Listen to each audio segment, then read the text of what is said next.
Polity zone के इस online कक्षा कार्यक्रम में मैं डॉक्टर योगेश शर्मा एक बार आप सभी विद्यार्थियों का फिर से स्वागत करता हूं। नमस्कार। और जैसा कि थंबनेल देख पा रहे होंगे, क्या है बिम्स्टेक, आइए जानें जल्दी से और बहुत फटाफट से हम लोग बात कर लेते हैं। एक बड़ा महत्वपूर्ण टॉपिक है बिम्स्टेक, और जो आगामी एग्जामिनेशन है हमारे, उनमें ऑब्जेक्टिव पेपर के लिहाज से या डिस्क्रिप्टिव पेपर के लिहाज से ये एक महत्वपूर्ण टॉपिक माना जाता है। और हाल के वर्षों में ये क्षेत्रीय संगठन काफ़ी अधिक महत्वपूर्ण हुआ है संपूर्ण दक्षिण एशिया में, दक्षिण पूर्वी एशिया में, क्योंकि एक ब्रिजिंग, एक सेतु के रूप में इस ऑर्गेनाइजेशन की भूमिका मानी जाती है। और भारत की जो डिप्लोमेसी है, भारत की जो फॉरेन पॉलिसी है, उसके अंतर्गत भी हाल के वर्षों में बिम्स्टेक का महत्व बढ़ा है। तो एक संक्षिप्त चर्चा इस पर हम लोग कर लेते हैं 5 से 10 मिनट में। और इंग्लिश में मैंने इसकी जो स्लाइड्स हैं वो इंग्लिश में तैयार की हैं, ताकि इंग्लिश माध्यम के जो विद्यार्थी हैं उनके लिए भी फायदेमंद हो जाएगा। और इसका जो एक्सप्लेनेशन है वो मैं हिंदी में करते आऊँगा, ताकि हिंदी माध्यम के विद्यार्थियों को भी लाभ मिलेगा। तो दोनों ही माध्यम के विद्यार्थी जुड़िए और फटाफट से देखिए, ठीक है। इसमें देखिए, सबसे पहले इसका जो फुल नेम हमने यहाँ लिखा है, the bay of Bengal initiative for multi sectoral technical and economic corporation, ये इसका नाम रखा गया। एक बे ऑफ बंगाल यानी बंगाल की खाड़ी में एक इनिशिएटिव, एक पहल है, मल्टी सेक्टरल यानी कि एक बहु क्षेत्रीय प्रकार का सहयोग है, जो कि मूल रूप से तकनीकी और आर्थिक पक्षों के सहयोग पर निर्भर है। ये इसका नाम है फुल रूप में। और एक रीजनल ऑर्गेनाइजेशन के रूप में इसकी पहचान, एक क्षेत्रीय संगठन के रूप में इसकी पहचान है। हम लोग आईआर में इंटरनेशनल ऑर्गेनाइजेशन और रीजनल ऑर्गेनाइजेशंस की बात करते हैं। अंतर्राष्ट्रीय संगठनों के अंतर्गत जैसे हम यूएन की बात करते हैं, डब्ल्यूटीओ की बात करते हैं, आईएमएफ की, वर्ल्ड बैंक की बात करते हैं। और रीजनल ऑर्गेनाइजेशन में हम लोग सार्क की, आसियान की और जो बिम्स्टेक है उसका हम लोग संदर्भ लेते हैं, ठीक है। फिर ये इस्टेब्लिश्ड हुआ है 6 जून 1997 को, और बैंकॉक डिक्लेरेशन इसके साथ प्रिपेयर किया गया था। क्वेश्चन कई बार पूछ लिया जाता है कि निम्न में से कौन सा जो ऑर्गेनाइजेशन है वो बैंकॉक डिक्लेरेशन 1997 से रिलेटेड रहा है। और उस डिक्लेरेशन का जो नाम रखा गया था, declaration on the establishment of the Bangladesh, India, Sri Lanka, Thailand economic cooperation, BIMSTEC, है ना। सबसे महत्वपूर्ण जो बातें हैं उसमें एक बात ये हमको ध्यान रखनी है कि इसका जो शुरुआती नाम था वो बिम्स्टेक के रूप में था, जिसमें बांग्लादेश, बी फॉर बांग्लादेश, आई से इंडिया, एस फॉर श्रीलंका और टी फॉर थाईलैंड, 4 देशों का एक प्रारंभिक ऑर्गेनाइजेशन के रूप में इसको इस्टेब्लिश किया गया था। नाम इसका बिम्स्टेक था उस समय। Bangladesh, India, Sri Lanka, Thailand economic cooperation, जो आर्थिक सहयोग इन 4 राष्ट्रों के मध्य। और उसके बाद वर्तमान समय में जो ऑर्गेनाइजेशन है ये बिम्स्टेक के रूप में जाना जाता है।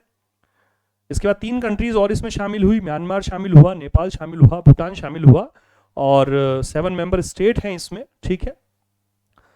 ये 7 मेंबर्स स्टेट हैं। ये पूछ लिया जाता है कितने राष्ट्र इसके सदस्य हैं। म्यांमार जो है 1997 में मेंबर बना, और भूटान और नेपाल जो है वो फरवरी 2004 में इसके मेंबर बने। तो Bangladesh, India, Myanmar, Sri Lanka, Thailand, Nepal और भूटान, तो दक्षिण एशिया के राष्ट्र और दक्षिण पूर्वी एशिया के जो राष्ट्र हैं वो दोनों ही कंट्रीज में शामिल हुई हैं, यानी सार्क के कुछ मेंबर और आसियान के कुछ मेंबर इसमें शामिल हुए हैं। इसलिए मैंने कहा कि एक ब्रिजिंग रीजनल ऑर्गेनाइजेशन के रूप में है, एक सेतु हम कह सकते हैं दक्षिण एशिया और दक्षिण पूर्वी एशिया के संदर्भ में। और जैसे जैसे वर्तमान समय में जियो पॉलिटिक्स और जियो स्ट्रेटेजी महत्वपूर्ण हो गई है, भू राजनीति और भू सामरिक पक्ष महत्वपूर्ण हो गए हैं, इंडो पैसिफिक एरिया में जो ओशन डिप्लोमेसी है, महासागरीय कूटनीति, वो जैसे जैसे महत्वपूर्ण हो रही है, वैसे वैसे इस संगठन की जो भूमिका है वो बढ़ती जा रही है, ठीक है।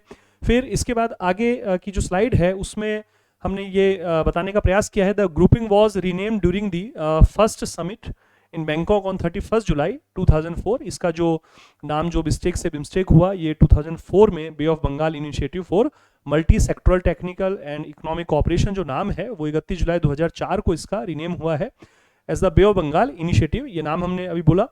फिर at the 3rd BIMSTEC summit in 2014 एक महत्वपूर्ण बात यह है कि ऑर्गेनाइजेशन के एस्टेब्लिशमेंट हुए और इसका जो मॉडिफिकेशन हुए काफ़ी साल हो गए हैं, लेकिन मैंने जैसा कहा कि हाल के वर्षों में ऑर्गेनाइजेशन महत्वपूर्ण हुआ है। और इस बात से हमें पता भी चलता है कि जो इसके समिट्स हैं वो बहुत रेगुलरली पहले नहीं हो पाए हैं। अब वर्तमान समय में इसके जो समिट हैं, इसके जो शिखर सम्मेलन हैं, इसके जो मंत्री स्तरीय सम्मेलन हैं, उनको महत्व दिया जा रहा है वेरियस एरियाज में। तो इसका जो 3रा समिट हुआ, शिखर सम्मेलन, समिट डिप्लोमेसी हुआ करती है आजकल, ये पेपर्स में आने लगा है, चाहे वो शंघाई कॉपरेशन ऑर्गेनाइजेशन हो, शंघाई सहयोग संगठन, चाहे ब्रिक्स का संदर्भ हो, चाहे आसियान कंट्रीज का संदर्भ हो, चाहे यूरोपियन यूनियन का, यूरोपीय संघ का कॉन्टेक्स्ट हो।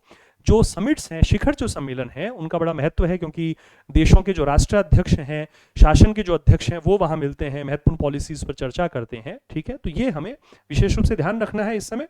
किसी भी एग्जामिनेशन की आप लोग तैयारी कर रहे हैं, चाहे स्टेट पीसीएस की या यूपीएससी की, school lecturer, call lecturer, net, JRF, जो भी प्रिपरेशन आप लोग कर रहे हैं, आरएएस की, आईएएस की, तो ध्यान हमें रखना होगा इन चीज़ों का।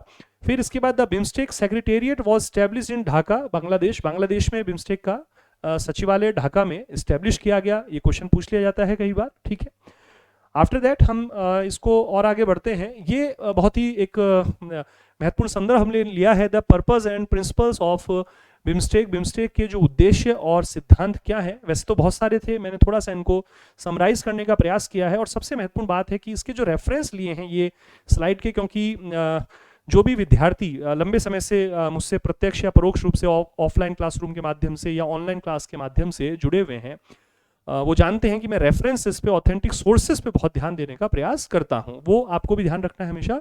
तो ये जो स्लाइड हमने तैयार की है, ये रेफरेंस इसका जो बिम्स्टेक की आधिकारिक जो वेबसाइट है वो, और भारत सरकार का जो प्रेस इंफॉर्मेशन ब्यूरो है पीआईबी, वहां से ये सूचना सामग्री जो है हमने संकलित की है। ठीक है, तो the purpose and principles of BIMSTEC है to create an enabling environment for rapid economic development. सबसे पहले तो इस क्षेत्र में तीव्र आर्थिक विकास जो है ये इसका उद्देश्य रखा गया है। दूसरा है to promote active collaboration and mutual assistance on matters of common interest in the economic, social, technical and scientific field.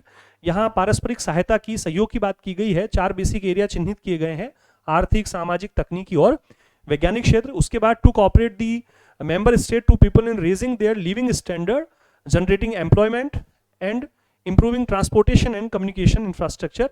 यानी कि जो मेंबर स्टेट्स हैं, वहाँ के जो लोग हैं, उनके जीवन स्तर में सुधार करने का संदर्भ रखा गया है, और ये किस माध्यम से उनको रोजगार दिया जाए, और वहाँ जो यातायात और जो संचार के जो आधारभूत सुविधाएं हैं वो इसमें डेवलप की जाए।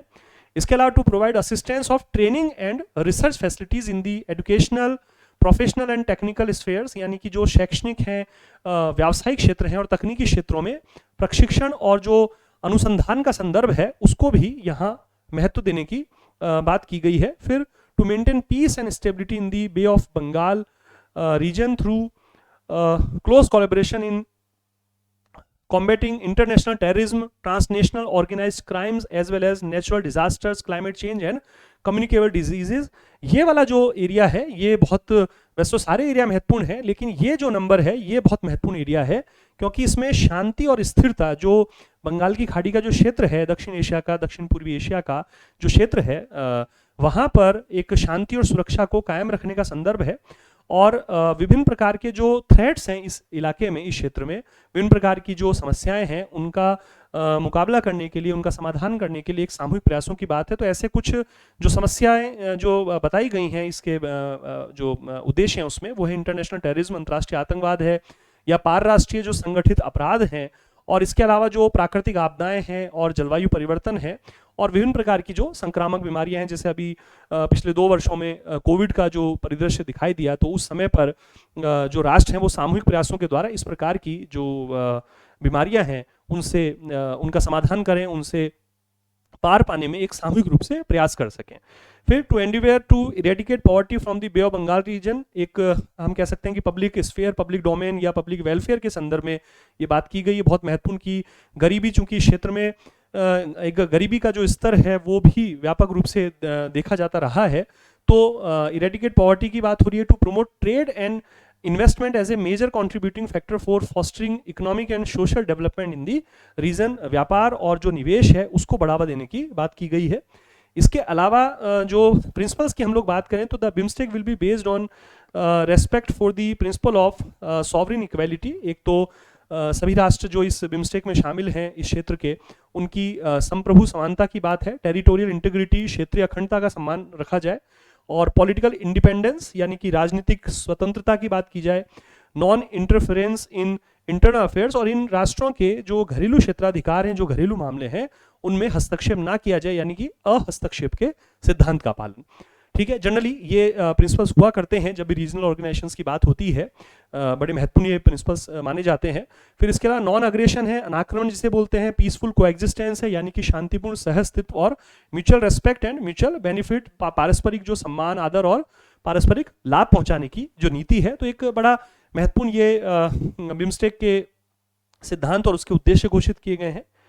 आफ्टर दैट हम देखते हैं कि BIMSTEC had initially focused on 6 sector in 1997।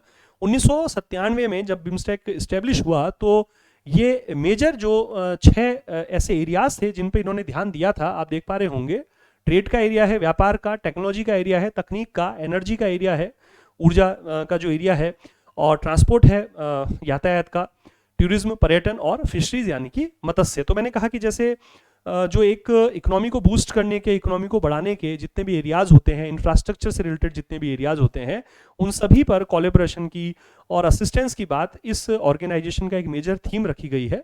फिर 2008 में कुछ एरियाज इसके एक्सपांड किए गए हैं। इस पूरे एरिया की जो जोग्राफिकल कंडीशन है, जो नेचुरल कंडीशन है, जो लोगों का जीवन स्तर है, उनकी जो एस्पिरेशंस हैं, यहाँ का जो पॉलिटिकल जो स्ट्रक्चर है, यहाँ का सोसाइटल स्ट्रक्चर जो है, यहाँ की जो कल्चरल हेरिटेज है, उन सभी चीज़ों को ध्यान में रखते हुए कुछ और एरियाज शामिल किए गए, जैसे कि एग्रीकल्चर है, कृषि है, पब्लिक हेल्थ है, जन स्वास्थ्य है, पॉवर्टी एलिवेशन है, निर्धनता का उन्मूलन है, काउंटर टेररिज्म है, आतंकवाद का मुकाबला करना है, आतंकवाद का विरोध करना है, और एनवायरनमेंट है, पर्यावरण संरक्षण, कल्चर, संस्कृति को संरक्षण देने की, और पीपल टू पीपल कॉन्टैक्ट या कनेक्ट कह लीजिए, जन टू जन संपर्क जिसको हम बोलते हैं। आजकल ट्रैक, विभिन्न प्रकार की जो डिप्लोमेसी के ट्रैक हैं, ट्रैक 2 है, फिर ट्रैक 3 से लेकर ट्रैक 8, ट्रैक 9 तक जो चलते हैं, तो उसमें जो नॉन गवर्नमेंटल एफर्ट्स हैं राष्ट्रों के मध्य अच्छे संबंध बनाने के, तो जनसाधारण के जो संपर्क हैं, क्योंकि ट्रैक 1 जो है वो गवर्नमेंटल एफर्ट्स होते हैं, सरकारी प्रयास होते हैं जो सर्वोपरि होते हैं, प्रमुख होते हैं, लेकिन इसके साथ साथ कुछ और ट्रैक भी इन दिनों कूटनीति के काम लिए जाते हैं। तो ट्रैक 2, ट्रैक 1.5,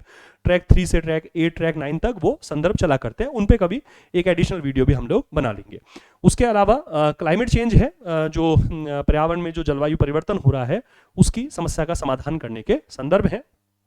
इसके अलावा इन 2021 में द फॉलोइंग सेक्टर्स एंड सब sectors led by the respective member states, विभिन्न राष्ट्रों के कुछ कुछ एरियाज ऐसे चिन्हित किए गए हैं जिन पे उन राष्ट्रों से विशेष प्रकार की अपेक्षाएं हैं, विशेष प्रकार का फोकस रखा गया है। तो विभिन्न जो भी इसके मेंबर स्टेट्स हैं, मेंबर नेशन है, उन सभी का संदर्भ दिया है। मेजर हम लोग यहाँ यदि इंडिया का संदर्भ लें, भारत का, तो सिक्योरिटी का जो संदर्भ है, सुरक्षा का संदर्भ, क्योंकि भारत इस क्षेत्र में एक बड़ा ही स्टैब्लिश और एक स्थिर प्रकार का राष्ट्र है, लोकतांत्रिक राष्ट्र है, परिपक्व राष्ट्र है, और संसाधनों की दृष्टि से बहुत महत्वपूर्ण है, इकोनॉमिक कंडीशन की दृष्टि से बहुत महत्वपूर्ण है, ठीक है। और इवन यूएन की सुरक्षा परिषद में जब परमानेंट मेंबरशिप की बात आती है तो इस एरिया में भारत का एक बड़ा महत्वपूर्ण संदर्भ है कि परमानेंट मेंबरशिप भारत को यूएन की सिक्योरिटी काउंसिल में मिलनी चाहिए। तो भारत का एक बड़ा मजबूत रोल है, तो सिक्योरिटी को लेकर इंडिया से इसमें अपेक्षा की गई। और कुछ सब सेक्टर्स हैं जैसे कि काउंटर टेररिज्म है एंड ट्रांसनेशनल क्राइम है, और डिजास्टर मैनेजमेंट जो आपदा प्रबंधन की संदर्भ है, और खासकर जैसे अभी जो डिजीज वगैरह कोविड के समय, कोविड प्रबंधन में भारत ने जो वैक्सीन डिप्लोमेसी देखी गई, एक बड़ा शानदार एफर्ट रहा वैक्सीन डिप्लोमेसी के माध्यम से विश्व के विभिन्न राष्ट्रों में वैक्सीन की सप्लाई करना है, वैक्सीन उपलब्ध कराना है, और उसके संदर्भ में विभिन्न जो राष्ट्र हैं उनको सहायता पहुंचाना, फंड्स वगैरह इस्टेब्लिश करना है, उसमें सहायता देना, ये भारत के हाल के प्रयास बड़े चर्चित भी रहे हैं। और एनर्जी सेक्टर, ठीक है, तो विभिन्न देशों के इसमें संदर्भ है, मैंने केवल इंडिया को इसमें फोकस किया है यहाँ पर। फिर इसके अलावा एक स्लाइड और है हमारे पास, ये लास्ट स्लाइड पे पहुंच गए हम इसकी, जो 5th बिम्स्टेक समिट हुआ है 2022 में, यानी कि 2022 में जो 5वां जो बिम्स्टेक समिट हुआ है, शिखर सम्मेलन, वो सबसे पहले तो यहाँ हम देखें, the BIMSTEC charter was signed and adopted during the 5th BIMSTEC summit held in virtual format in Colombo. Virtual format में हुआ था कोलंबो, श्रीलंका में 30 मार्च 2022 को, और ये समिट हुआ है। और इस समिट की थीम, क्योंकि हर शिखर सम्मेलन की एक थीम होती है, पेपर में अमूमन ये पूछी भी जाती है, तो इनको आपको ध्यान भी रखना है। इस समिट की जो थीम रखी गई, towards a resilient region, prosperous economies and healthy people, यानी कि जो क्षेत्र है वो शांतिपूर्ण रहे, स्थिर रहे, एक मजबूत प्रकार का क्षेत्र ये बना रहे, और यहाँ की जो अर्थव्यवस्था है, इकोनॉमीज जो हैं वो समृद्ध प्रकार की रहें, और हेल्दी पीपल, जो लोग हैं वो स्वस्थ रहें। यानी कि हम ये कह सकते हैं कि सुरक्षा से रिलेटेड, अर्थव्यवस्था से रिलेटेड, और लोक कल्याण जो पब्लिक वेलफेयर है उससे रिलेटेड सारी ही बातों का समावेशन इस समिट की इस थीम में रखा गया। द बिम्स्टेक और एक चार्टर जो है इसका इसमें सिग्नेचर किया गया है बिम्स्टेक के चार्टर पे 5वें सम्मेलन में। और प्राइम मिनिस्टर जो भारत के प्रधानमंत्री नरेंद्र मोदी जी का इसमें संदर्भ है बड़ा महत्वपूर्ण कि उन्होंने the prime minister called upon fellow leaders to strive to transform bay of Bengal into a bridge of connectivity, prosperity and security among the BIMSTEC member countries. हमारे प्रधानमंत्री नरेंद्र मोदी जी ने जो अपने समकक्ष जो नेतृत्व इसमें विभिन्न राष्ट्रों के जो शामिल हुए उनसे एक उनको संदेश प्रदान वहाँ किया है कि इस जो बंगाल की खाड़ी का जो क्षेत्र है दक्षिण एशिया और दक्षिण पूर्वी एशियाई राष्ट्रों का, उसमें एक कनेक्टिविटी, संपर्क सूत्रों को बढ़ाया जाए, उसमें आपस में प्रॉस्पेरिटी, समृद्धि को बढ़ाया जाए और जो राष्ट्रों के मध्य जो सुरक्षा के मापदंड हैं, सुरक्षा के जो मानक हैं, उनको मजबूती से लागू किया जाए। इसके अलावा the summit signed of 3 BIMSTEC agreements, 3 major जो एग्रीमेंट इस समिट में साइन हुए हैं। कई बार ये क्वेश्चन भी पूछ लिया जाता है ऑब्जेक्टिव पेपर्स में इस प्रकार का कि हालिया कौन से एग्रीमेंट साइन किए गए। तो इसके नाम हम देख पा रहे हैं, BIMSTEC convention on mutual legal assistance in criminal matters, जो आपराधिक मामले हैं उसके संदर्भ में एक जो वैधानिक सहायता है, जो कानूनी सहायता है, उनको लेकर एक अभिसमय स्वीकार किया गया है, ठीक है, कन्वेंशन। दूसरा BIMSTEC memorandum of understanding MOU एक सिग्नेचर हुआ है on mutual cooperation in the field of diplomatic training. एक जो कूटनीतिक प्रशिक्षण का जो संदर्भ है उसको लेकर एक MOU बिम्स्टेक राष्ट्रों के मध्य सिग्नेचर किया गया है ताकि अंतर्राष्ट्रीय संबंधों में राष्ट्र जो है बहुत बेहतरीन तरीके से अपनी पॉलिसीज को परफॉर्म कर सके। और थर्ड जो है मेमोरेंडम ऑफ एसोसिएशन जो हुआ है on establishment of BIMSTEC technology transfer facility, जो तकनीकी हस्तांतरण की सुविधा है विभिन्न राष्ट्रों के संदर्भ में, वो भी यहाँ सिग्नेचर हुआ है, ठीक है। तो आप सभी विद्यार्थियों से आग्रह है कि ये जो बिम्स्टेक का हमने संदर्भ दिया, बहुत ही शॉर्ट एक हमने 6-7 स्लाइड्स बनाई और जो ऑथेंटिक सोर्सेज हैं मैंने यहाँ लिख भी दिया रेफरेंस, ये बिम्स्टेक की जो आधिकारिक वेबसाइट है वहाँ से इसको हमने लिया रेफरेंस के रूप में, और PIB जो प्रेस इंफॉर्मेशन ब्यूरो है भारत सरकार का, वहाँ से हमने ये सामग्री एकत्रित की है ताकि सोर्सेज हमारा ऑथेंटिक बना रहे। इसमें उसका ट्रेडिशनल एस्पेक्ट पे हमने बात की और उसका किस तरह से विस्तार हुआ है, क्या मेजर वो काम करता है और वर्तमान उसका संदर्भ क्या है 2022 में, उस पर हमने बात की। फिर इसका जो एक एनालिटिकल पार्ट है, कभी भी आगामी समय में हम इसके एनालिटिकल पक्षों पर भी चर्चा करने का प्रयास करेंगे। आज तो हमने इसका एक ट्रेडिशनल जो पार्ट है जिस प्रकार से दिया गया है उस पर चर्चा रखी है। उम्मीद करता हूं कि ये चर्चा आप लोगों को पसंद आई होगी, ठीक है। और इन दोनों प्रयास कर रहा हूं थोड़ा सा कंटिन्यूटी रख पाने का, और फिर जैसा भी होगा आपको नोटिफिकेशंस वगैरह आते रहते हैं। आप चैनल को सब्सक्राइब आपने कर ही रखा है, ठीक है। शेयर कीजिएगा, कमेंट्स कीजिएगा, लाइक कीजिएगा वीडियो को, और जो जो टॉपिक्स और हम पढ़ना चाहते हैं, समझना चाहते हैं, तो कमेंट बॉक्स में आप लोग लिख के भेज सकते हैं ताकि वो मैटर में कुछ प्रिपेयर कर लूँ उसके बारे में, ठीक है। तो नेक्स्ट वीडियो में मिलते हैं। स्वास्थ्य का ध्यान रखिए, खूब सारा पढ़िए। नमस्कार, धन्यवाद।